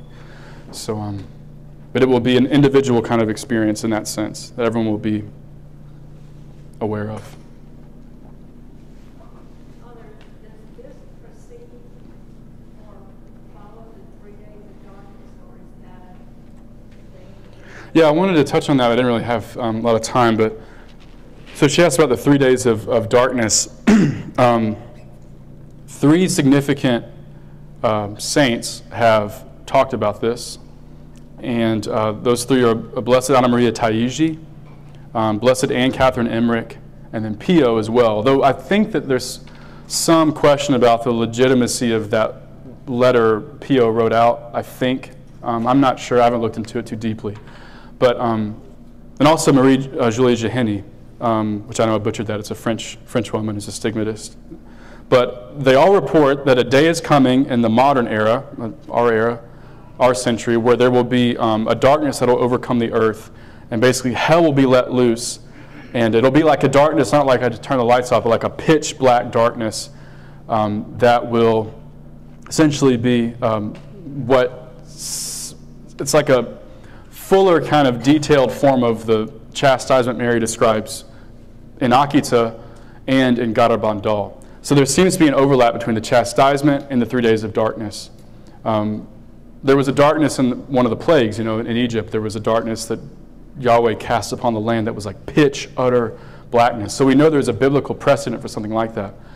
We haven't had a chastisement of that nature in a long time because, we've had the church for a long time, and the church is meant to be a light to the nations and evangelize the world and like be Christ here on earth, and carry out his mission of baptizing everyone and teaching them what he taught them. But we're not doing that very well, so it's almost like Jesus has to like wake us up and remind us what our role is. But I think there is a reasonable overlap between the 3 days of darkness. You can Google that and look it up, and the chastisement. It seems to be pretty closely matched. It's not just like crazy talk. So, I guess like as a symbol, like the Dark Knight, like it kind of reminds me of the poem, "The Dark Night of the Soul." Mm-hmm. Like, do you think that's like a similar kind of pattern or similar sort of theme? Yeah. So I think you could say some people have interpreted all this in a spiritual way. So there won't really be a darkness. There won't really be a fire.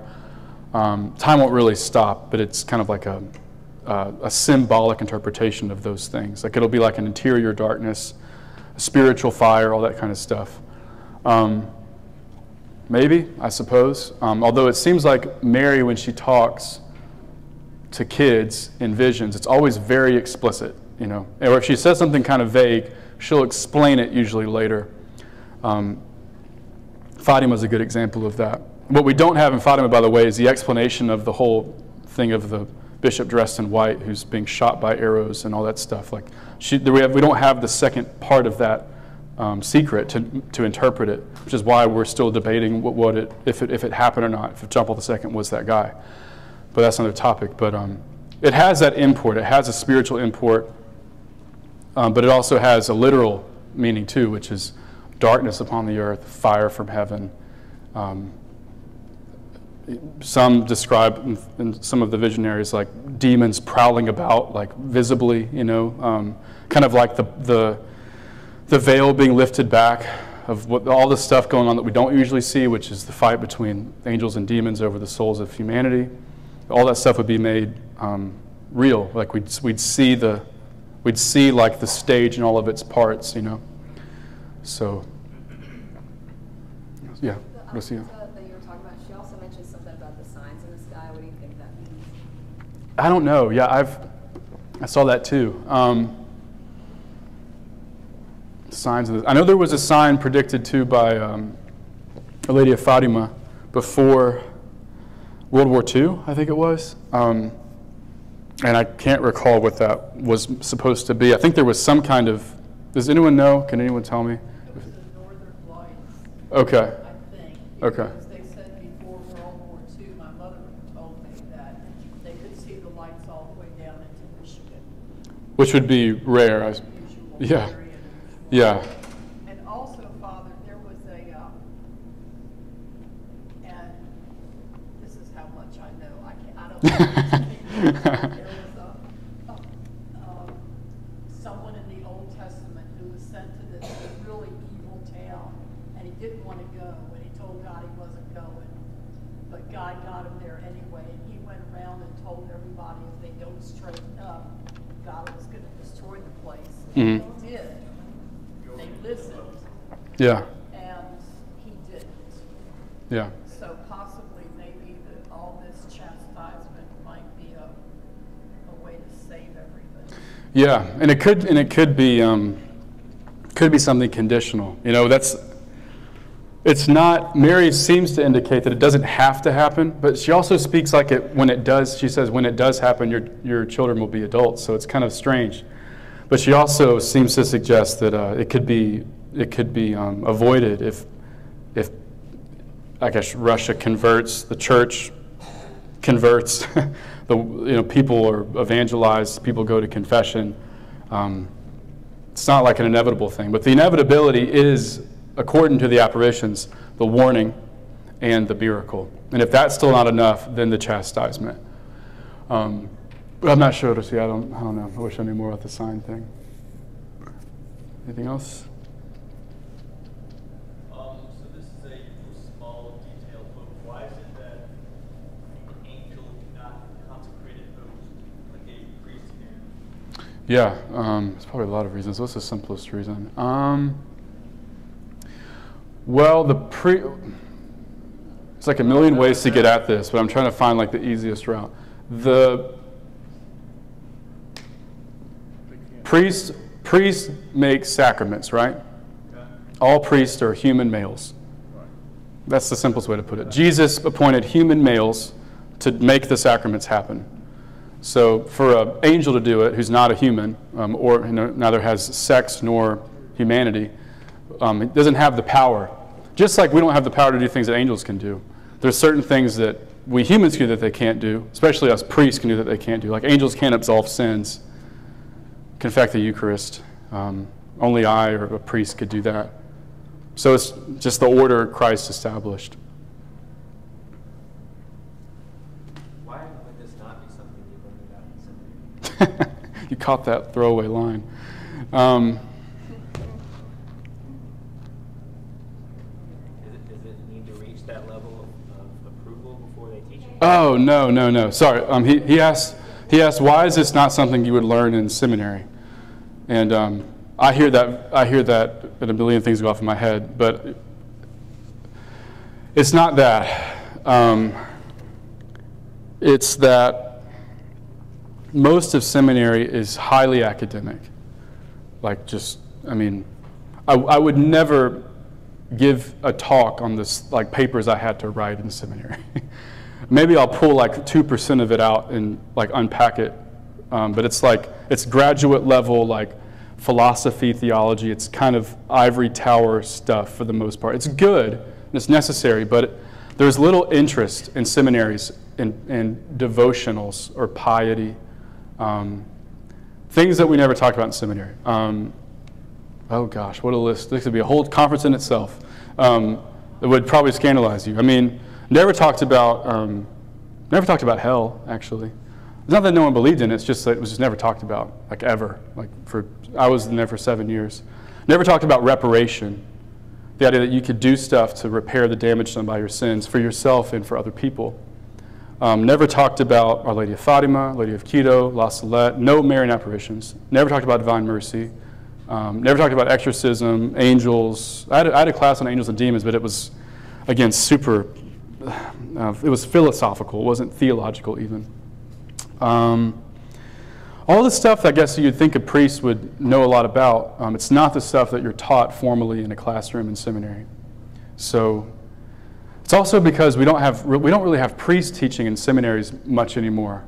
It's usually monks who are sometimes priests, and then lay faculty, lay people with like PhDs. So like, it's like that piety that you need as a priest, meaning like the rosary or like the first Friday devotions, Saturday devotions, Divine Mercy Chaplet, all that stuff, like that kind of stuff is. No, I mean it's like priests are the ones who are supposed to have that. Like in a certain sense, like me and Father Pat should have such a replete piety that like it like trickles out to you and like you pick up new devotions and pieties from us. You know, that's like the ideal. So it's like might be a bad image in a sense, but like if I'm in a classroom all day with a guy who's got 8 kids at home but has a PhD in philosophy and he's teaching me the catechism, it's just not going to, the devotional pious aspects of the faith and theology aren't going to come across, because he's not a guy who has the time to do like 3 holy hours every day and like really meditate and like enter into contemplation. That's the stuff priests can do or religious can do. So if you don't have those people teaching guys to become priests, you don't get that sense about the spiritual life. Maybe that's the best way to just say that. And this is tied into that. It's like, it's all very, like if I talk about this in seminary to a professor, it'd be like it's all just old lady pious nonsense. They'd, maybe say it a little harsher than that even, which is really sad. But like if I called some of my professors and say, hey, I'm giving a presentation on Garabandal this weekend, the first would say, well, what the heck is that? Second, I'd tell them and they'd be like, that's ridiculous. You're wasting your time. What are you doing? Well, maybe I am. I don't know. I like it though. But it's hard to communicate exactly what seminary is like unless you go. But it's not quite what I think most people presume it is. It's not bad. It's way better than it was 40 years ago, for example. But it's still not quite engaging on a spiritual level. It's very academic. Is this the only apparition? Angelorum, Queen of Angels. So it's like her general that oversees her army. So he's always kind of there at her side. He always kind of paves the way, whether he's visible or not. So there are other instances where he's appeared visibly. Fatima is the most pronounced one. Yeah. Father, you mentioned Father Andreu. Andreu, yeah. So that I thought, and that you might be able to expand on what you saw. Oh, yeah. He saw, that's another reason I put Pio saw too when he died. So as Andreu's kneeling there, he had a premonition, or that's the wrong word. He had a sight of there and now of an inevitable future moment, which was the miracle. He saw the miracle in the pines. So he saw that thing that's there, visible, but can't touch. That's the greatest miracle Jesus ever worked. Apparently he saw it. And it was so beautiful, it was so overwhelming that he died. His body couldn't deal with it. Pio, too, as he was, before he died, it was reported to I'll make this simpler. Father Pellegrino was his kind of right-hand man. He was always with him, like his handler. He said before Pio died, Pio said, milagro, milagro, milagro, meaning Pio too saw the miracle in the pines before he died. And there's all kinds of things I left out. Something else Pio did was he gave Conchita the sudarium that covered his face, the linen cloth that was placed on his face after his death, his rosary, and a glove of his. So Padre Pio gave all 3 of those things to Conchita. Conchita, with the Princess of Spain, a professor, a doctor, and her mother and her aunt, went to Rome because the Princess of Spain wanted her to meet Pio. This is in 1965, I think, or 66. It was after the last apparition she had. And so Conchita, it's kind of a funny story. They show up to San Giovanni Rotondo, and the Princess of Spain tells the Father Pellegrino, I want to see Pio. Pio goes and he tells, Pellegrino goes and he tells Pio, hey, Princess of Spain is here. She wants to see you. He's like, I'm tired. Tell her I'll see her later in the day. And he says, okay, well, Conchita's here too. And he said, Conchita of Garabandal? And he's like, yes. He's like, okay, I'll see her in an hour in my room. So, kind of crazy, right? This is an historical event. Pio's, to me, a good litmus test of legitimacy of a lot of things, So Pio, Conchita's aunt, Conchita's mom, a professor, and the Princess of Spain, who think she was in there, all went into this room and talked with Pio for over an hour. Conchita has no memory of it. She was just kind of dumbfounded. And at one point, Conchita wrote one of the crucifixes that was kissed by Mary, and she says to Pio, Father, would you like to kiss this? It was kissed by the Virgin. Takes it, and he kisses it, he places it on his stigmatized left hand. So it's his hand, crucifix, her hand, and he presses it for a few moments and says a blessing and gives it back to her. And it says the whole time he was holding her hand, the whole time they met. And apparently when he died, he was given a vision like Father Andreu of the miracle. And he liked Conchita so much that he gave her the sudarium, he gave her the rosary, and one of his gloves. That's just all, it's not made up, it's real. She also met with Pope Paul VI, Conchita did, and with Cardinal Ottaviani, and I think was the head of the CDF at the time. They met for a good hour. Conchita, when she's asked about it now, she's like, I don't remember what happened. Just asked a lot of questions. And Padre, wow, getting tired. Paul VI told Conchita at the end of the meeting, Conchita, I bless you and the church blesses you. So it's kind of it was a personal comment, but quite a strong comment that I've heard what you've told me about what you've seen in Garabandal, and I'm at least giving some kind of superficial approbation or something. Again, not official, but it was so serious that the Pope met with this little girl, So people, and it's curious, right? Because it kind of indicates that the Pope was probably smelling some funny business going on in the local diocese about what wasn't being done properly. Because the bishops were just really mishandling the whole investigation, like I said. Both commissions that were established were not real. The people who were appointed to the commissions admitted it later. Morales in the first commission and members of the second commission too. So it's really strange, like the bishops locally have never done the proper work to investigate what happened in Garabandal. The one bishop who was very much in approval was Valgallo. I'll make sure I get his name right. Spanish people have weird, Spanish, Spanish, you know what I mean? They have weird last names. He said, he gave it his kind of general approval, so there's nothing here that contradicts faith and morals. The messages are sound, but there's one part of those messages I don't quite like, and that's the part about priests and bishops and cardinals being on the way to hell. He's like, that just seems a little harsh to me. And I was like, well, that's exactly what you'd say if you were a bishop, It's like it's part of the issue. It's like, it's just take it, It's like we could all admit that we don't do our job very well as clergy. Just why?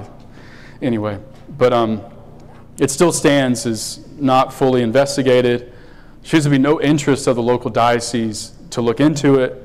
Cardinal Ratzinger, Pope Benedict XVI, weighed in and said, same thing, it's non-constant, we're still waiting. So, I forgot the original question, but you hit a nerve that unlocked a whole other realm of data that I didn't talk about. Why is it if Fatima was validated and everything, and she said this in 1917, to pray the rosary every day, why is it not incorporated into our schools? Well, I think schools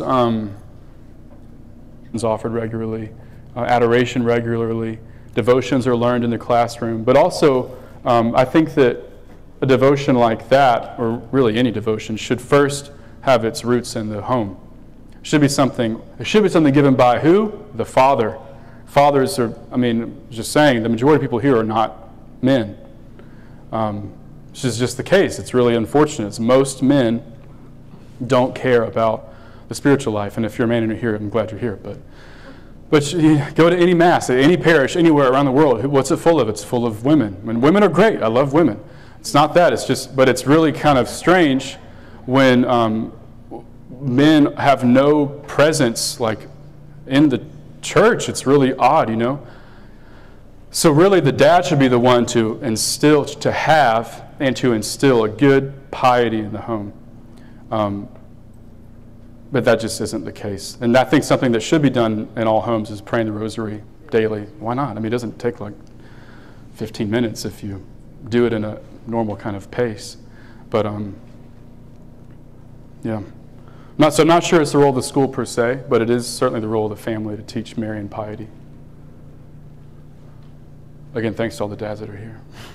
It makes my job easier. I always tell dads that. It's like, if you don't do your job, my job is I'm speaking to walls, And it's not that women can't take what I say and put it into practice, but that if you're a mom and you're a wife, it's very hard to bring piety into your home if the husband's not interested, because whether you want to believe that the families are patriarchal, they always have been in the West, and it's not necessarily bad unless you got a bad husband and a bad dad. Then it's terrible. But that it's hard to bring that stuff into the home that you learn in a homily on Sunday or whatever, if the dad isn't interested or your husband's not interested. Do one more? Yeah. I want to go back to the 3 days of darkness. Okay. It is an intriguing topic. Well, you know, I've heard about fire, and I've heard that if you're in your house and you're gonna hear all this stuff, Mhm. don't answer the doors. Yeah. It sounds like your loved ones don't answer, because if you open the door, you'll die, and all this. And is that anything we should take stock in? You know, I can honestly say I don't know.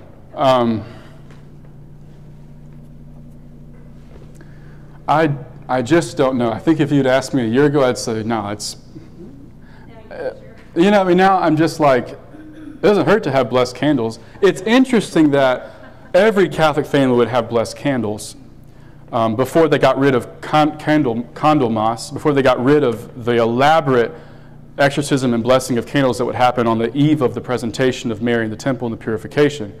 When they nixed that out of the liturgical calendar, like many things, that whole tradition was lost. So it would have been the case, conveniently, that every Catholic home would have blessed candles. So this idea that you need to have a blessed candle in your home, and that would be the one source of light during the darkness. But, you know, I mean, heck, if Anna Maria Taigi says it, or Emmerich says it, or Pio says it, I'm not going to stand here and just say that's nonsense. I don't know. But hopefully it doesn't happen, and this apparently will happen if it all follows, right? The warning and then the miracle, and hopefully that's sufficient to call the world to the church and the church back to itself. So hopefully we don't need to get to the point where we're scrounging for beeswax candles and them blessed by priests. You're always looking to bring it by and I'll bless them. It is interesting that it's an exorcism plus a blessing. It's not just a blessing. It's very clear that what the candle does naturally, it's also doing supernaturally. It's dispelling darkness. So I always burn them whenever I'm with people who are afflicted and praying over them too, because it makes a difference. So demons know it makes a difference. I've not heard of this candle. Yeah. So Is it something we can Google, so you don't have to? yeah, you could. Then basically the idea is you just have blessed candles. Again, like I was saying, like you would always have blessed candles in your home as a Catholic before, I guess, the 50s or 60s or so. So it wasn't really a big deal. Like that being, what I mean to say is, that being read in 1890 would not be as big of a deal as it is now. Because it's like no one has any sacramentals in their home anywhere. So it's like rosaries, images of Mary, Sacred Heart, all the stuff that you would find in every home, little holy water things, all that's been gone. It's just eviscerated from homes, sadly. So get that stuff and bring it by, and me and Father Pat will happily bless it, and you can put it in your homes.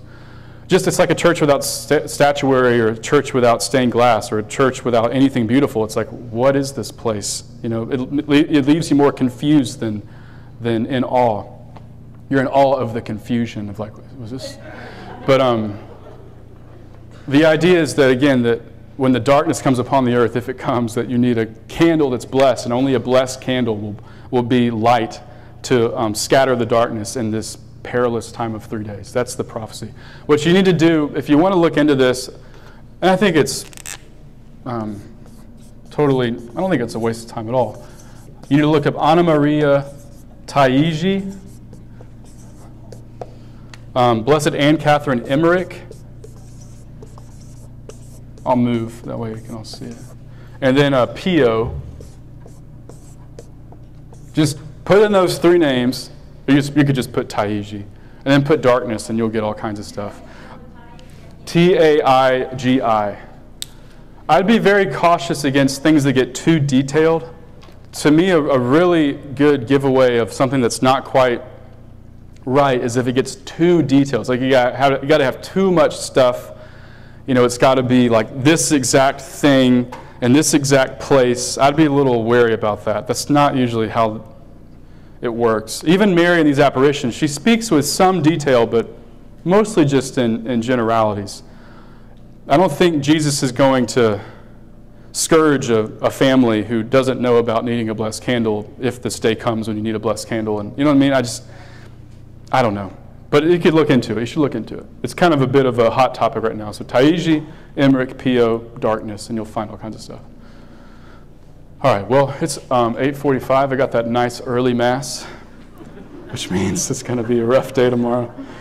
Thank you all for coming. If you have any questions, follow-ups, if you've anything you want to ask in particular, you can email Ashley, and she'll get it to me. And just to be clear, is Father Crow saying Pope Francis is not the Pope? No, Father Crow's not saying that. That's the one thing I want to... Am I saying Garabandal is absolutely true? No, I'm not saying that either. I just want that to be on camera and recorded. I'm not saying Francis isn't the Pope. I'm not saying Garabandal is true and you have to believe in it. I can't make those claims. But I am saying that it's a thing, it's a message, it's an apparition worth looking into. Because I just think it, to me, it like awakens, a spiritual thing inside of me, that makes me want to take everything more seriously. So I hope it does the same for you. All right, I'll give you all a blessing. Benedicite omnipotentis, Patris et Filii et Spiritus Sanctus vos et maniat semper. Amen. All right, guys.